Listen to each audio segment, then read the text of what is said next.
On Thanksgiving night, at the head of the table I had paid for, in the dining room of the house that carried only my name on the deed, my father raised his glass of wine and told the whole family that everything we had, every comfort, every meal, every roof beam over our heads, we owed to Sarah. I felt my face warm with something I had not felt in years, something close to being seen. And then, in the very next breath, before I could even smile, he set down his glass and said that the time had come for me to transfer the house into my brother's name. Not as a question, as a decision the family had already made. The praise and the theft arrived in the same sentence, in the same warm voice, and that was the moment I finally understood that in my family, being thanked and being robbed were the exact same event. I know this is a heavy thing to listen to, so before I go further, I want to ask you for one small kindness.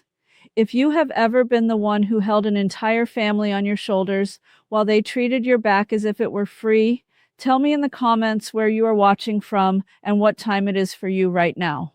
When I read those words, I am reminded that the silence I carried for so long is finally over, and that there are people out there who understand precisely what this kind of betrayal does to a person. You remind me that I am not alone in this anymore. My name is Sarah. I am 35 years old, and I was born and raised in Charlotte, North Carolina, a place of tall pines, new money, and old expectations about what a daughter owes the people who raised her. In my family, loyalty was not a feeling. It was a debt, and somehow the debt always seemed to be mine to pay.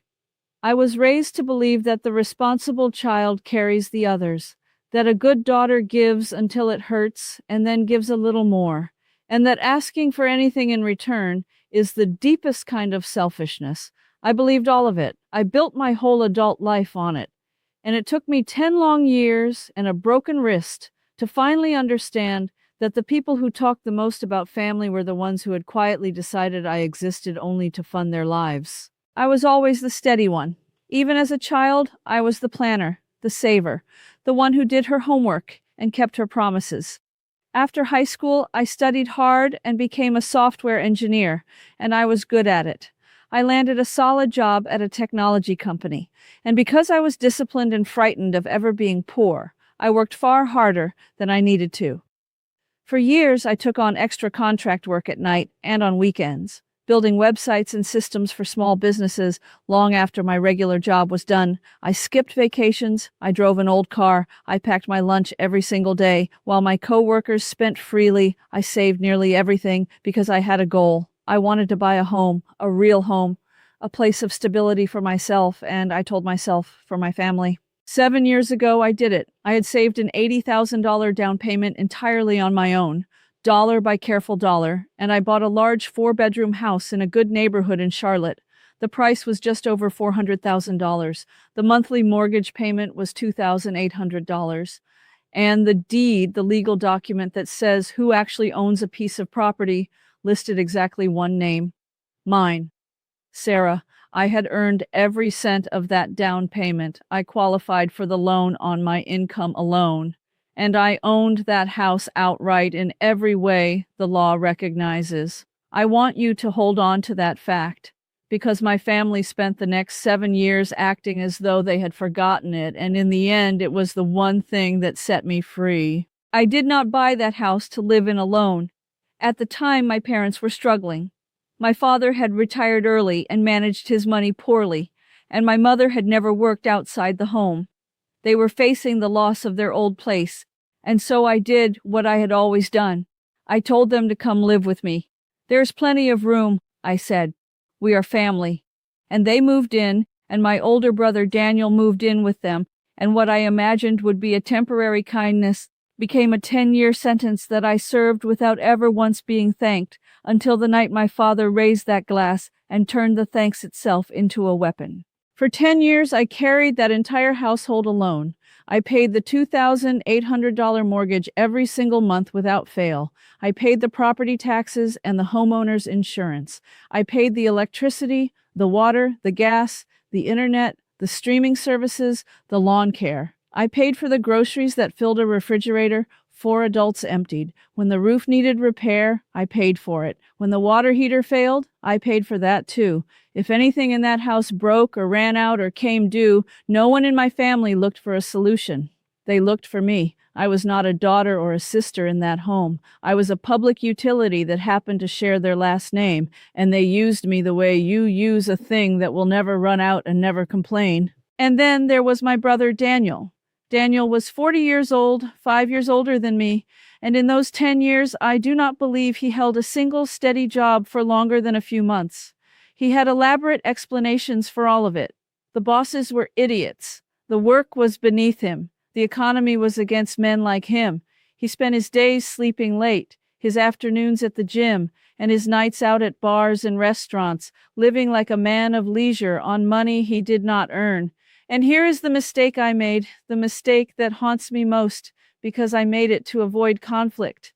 Years ago, to keep the peace, I added Daniel as an authorized user on one of my credit cards, a supplementary card under my account, telling myself it was just for emergencies. Daniel decided that his entire lifestyle was an emergency. He used that card to buy designer clothes, expensive dinners, weekend trips, and electronics. Some months, the balance he ran up on my card alone was more than $4,000. On top of that, I had co-signed and was paying the loan on the car he drove, a sleek vehicle far nicer than my own, because of course it would have been cruel in my family's eyes for the only son to drive something modest. When I finally found the courage to confront Daniel about the spending, he laughed at me. He told me I made plenty of money and that I should not be so stingy with my own brother. And when I went to our parents for support, hoping they would back me up, they did the opposite. My mother took Daniel's hand in hers and looked at me with cold disappointment, the way she always did when I dared to ask for fairness. She said that Daniel was a man going through a hard time, that the world was difficult for someone of his sensitive nature, and that I, with my fancy career and my big paychecks, had a duty to share my blessings with my brother. "Do not be selfish, Sarah," she said. My father simply nodded along and said that family does not keep score. I would come to hate that sentence with my whole heart because I finally understood what it really meant. It meant that I was forbidden from noticing that I gave everything and received nothing, while they were free to take as much as they wanted. I was drowning. I was working myself into the ground at my regular job and my contract work, paying for 4 adults to live comfortable lives while I told myself it was love, and I was slowly disappearing under the weight of it. And that was exactly when Caleb came into my life and showed me, for the first time, what it felt like to be cared for instead of consumed. I met Caleb at a coffee shop near my office. He was a high school science teacher, kind and steady and entirely his own person. He had no interest in what I could do for him. He wanted to know about me, my work, my thoughts, what made me laugh. When we started dating and he saw how exhausted I always was, how I worked every weekend and never spent $1 on myself, he did not try to take advantage of it. He worried about me. The first time he came to pick me up at the house and saw my 40-year-old brother lounging on a couch I had paid for, drinking a beer I had bought, while I rushed around cleaning, something in his face changed.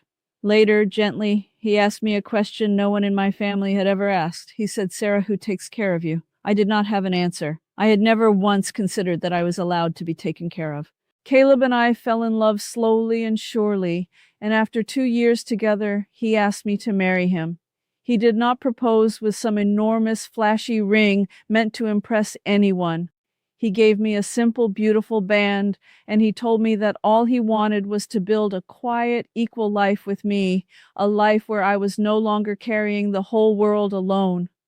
I said yes through tears, because for the first time, someone wanted to give to me instead of take from me, and we made a plan. A perfectly normal plan that any engaged couple might make. We would move in together. I would keep the house, of course, since it was mine, but I would no longer live inside it as the family servant. I would start my own life with the man I loved. When I told my family that I would be moving out to live with Caleb, the reaction was not joy. The room went cold, the way it always did when I dared to want something for myself. My mother put down her cup and said that marriage changes a woman, that I was abandoning my family, that I was choosing some man over my own blood. Daniel did not even look up from his phone. He said that he hoped I did not think I was taking the house with me because that house belonged to the family now. And over the following weeks, the pressure built into something suffocating. There were comments at every dinner, accusations that I was selfish, that I wanted to leave them homeless, that I had been corrupted by Caleb. They were not sad that I was leaving.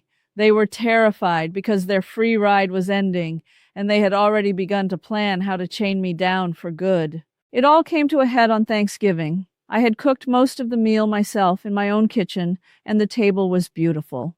We sat down, the four of us plus Caleb, and my father stood to give a toast, and he praised me. He said the family owed everything to Sarah, that without me they would have nothing.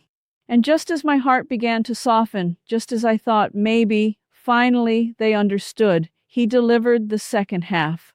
He said that because I was getting married and moving on, and because the family needed security, it only made sense for me to transfer the house into Daniel's name before I left. He said it as though it were the most natural thing in the world, as though a decade of my labor had earned them the right to take the one thing I had built. My mother nodded along and said that a married woman did not need a house of her own, that Caleb could provide for me, and that the home should stay with the family, with the son. Daniel just smirked. I set down my fork. I said, quietly but clearly, that the house was mine, that it would always be mine, and that I would not be transferring it to anyone. And that was when the warmth left my father's face entirely, and the masks all came off at once. My mother began to cry and accuse me of destroying the family. My father raised his voice and called me ungrateful. And Daniel stood up from the table, his face dark with rage, and he came around toward me, shouting that I was a selfish, arrogant woman who thought she was better than everyone. I stood up too, to put space between us, and that is when my brother put both his hands on me and shoved me, hard, with all the force of a grown man who had never once been told no. I went backward into the edge of the granite countertop, and I threw out my hand to catch myself, and I felt and heard my wrist snap. The pain was white and immediate and enormous. I cried out and crumpled to the kitchen floor, cradling my arm, which had already begun to swell and bend in a way it was never meant to bend. And the worst part, the part that finished off the last living piece of the daughter I used to be, was not the pain in my wrist. It was the sound of my parents' voices, because they did not rush to me. They did not kneel down to help me. My mother rushed to Daniel, putting her body between him and Caleb, who had leapt up in fury, and she screamed at Caleb not to touch her son. My father stood over me, where I lay on the floor I had paid for, holding my broken arm, and he shouted that I had provoked it, that I had brought this on myself with my greed, that I had ruined the family. They stood over their injured daughter and chose, without a moment's hesitation, to shield the man who had just hurt her. Something inside me went very still and very cold. Through the pain, through the noise, I felt the last of my innocence drain away and freeze solid. For 10 years I had given these people everything, my money, my home, my health, my youth, and I had called it love. I had believed that if I just gave enough, suffered enough, stayed silent enough, they would finally see me as a person worthy of care. And now I lay on the floor with a shattered wrist while my parents physically protected the brother who broke it. I understood, finally and completely, that they had never loved me. They had only ever owned me. The giving daughter who wanted their approval died on that kitchen floor. The woman who got up cradling her ruined arm was someone they had never met and would soon come to fear. Caleb did not waste a second. He helped me up, he wrapped my arm, and he had me in his car and on the way to the emergency room within minutes, his hands shaking on the wheel, his voice cracking as he told me he was so sorry that he should have gotten me out of that house long ago. At the hospital, the doctors confirmed a fracture and set my wrist in a cast. And while I sat in that emergency room, the pain dulled by medication and the shock fading into something hard and clear, I made my decision. I told Caleb to hand me my phone. He asked me what I was doing. I said I was calling the police. I filed a report that night. I documented everything: the assault, the injury, the names, the history. I made sure the officers understood exactly what had happened and that there was now a permanent record of it.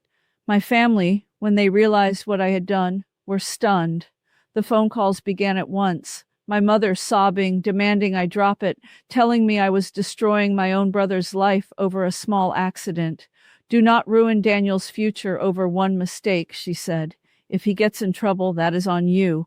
And reading those words, knowing that not one of them had asked whether I was all right, whether my arm was broken, whether I was in pain, sealed it for me completely.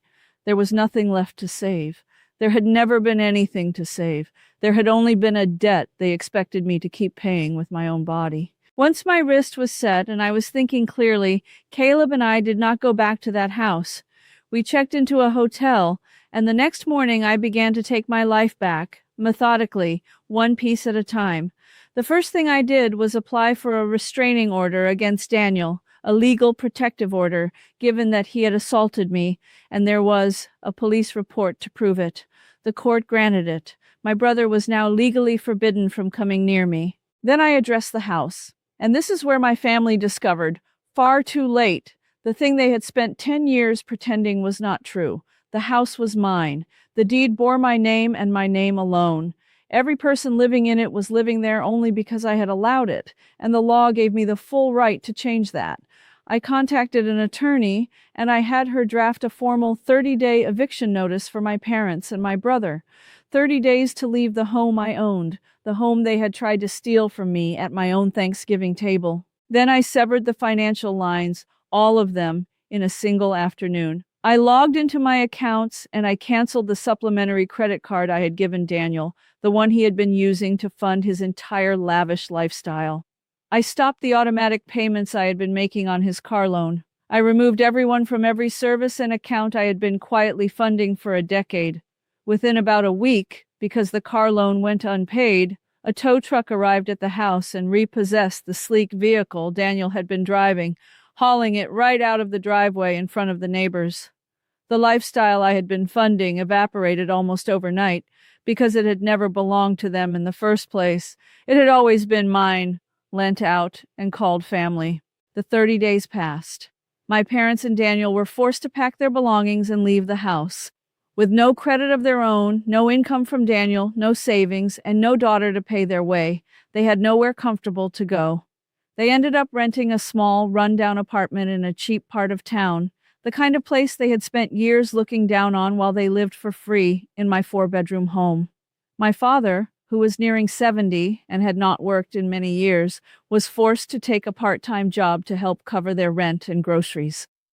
The leisure and comfort they had grown to believe was their birthright, paid for by my labor, was simply gone because it had never truly been theirs to begin with. About 2 weeks after the eviction was finalized, my parents came to find me. They did not call ahead. They came to the lobby of the building where Caleb and I were staying, and they wept and they pleaded. My mother's face was streaked with tears as she told me that they would be homeless soon, that they had no money to survive without me, that I was their daughter, and surely I would not abandon them in their old age.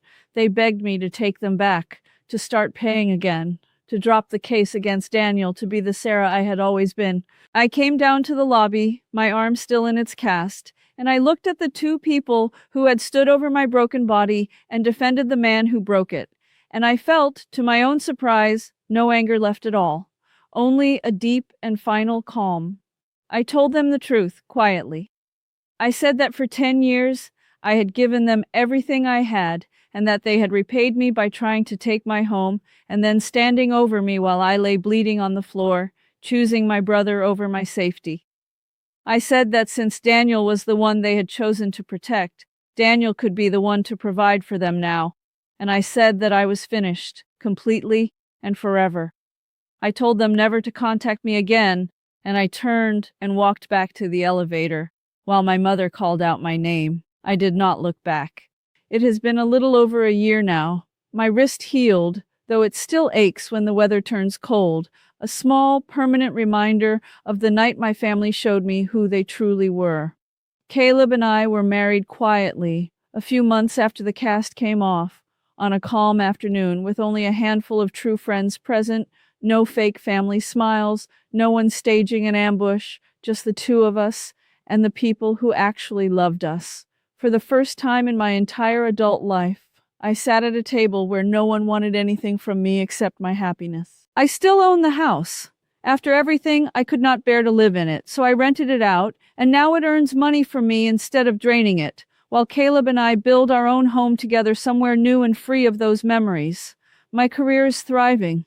Without the weight of 4 other lives strapped to my back, I have time to breathe, to rest, to actually enjoy the money I worked so hard to earn.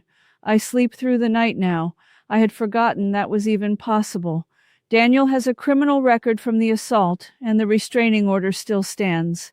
My parents live in the small apartment they once would have sneered at, my elderly father working a job he never expected to need. The comfortable retirement they assumed I would fund for the rest of their lives gone entirely. The neighbors who once admired the big house and the nice cars now know exactly what happened inside it. And I, the daughter they treated as a bottomless bank account, am finally fully free. I do not feel triumphant about any of it. I feel something quieter and steadier than triumph. I feel like a woman who finally stopped mistaking her own exploitation for love. Living through all of this taught me something I wish someone had told me 20 years ago. Setting a boundary is not cruelty. Protecting yourself is not betrayal. There is a difference between generosity and slow self-destruction, and for 10 years I could not tell them apart. I gave a family that saw me as a resource everything I had, and they would have taken the very house from under me and called me selfish for noticing. I finally chose myself. I drew the line, I let the consequences fall where they belonged, and I refused at last to keep paying for the privilege of being used. But living through it has made me wonder how many of you are out there right now, holding up an entire family that only ever takes, telling yourselves that your exhaustion is the same thing as love. So let me ask you honestly. I evicted the family I had housed and supported for 10 years from the house that was mine. I cut off every dollar, and I pressed charges against my own brother. Do you think I finally did the right thing and claimed the justice I was owed? Or do you think I went too far and was simply heartless? Tell me what you would have done in the comments below. And if my story gave you even a little strength tonight, please subscribe and turn on the bell so you can join this community where we tell the stories that too many people are forced to live in silence. Thank you for being here with me. You remind me that I was never truly alone.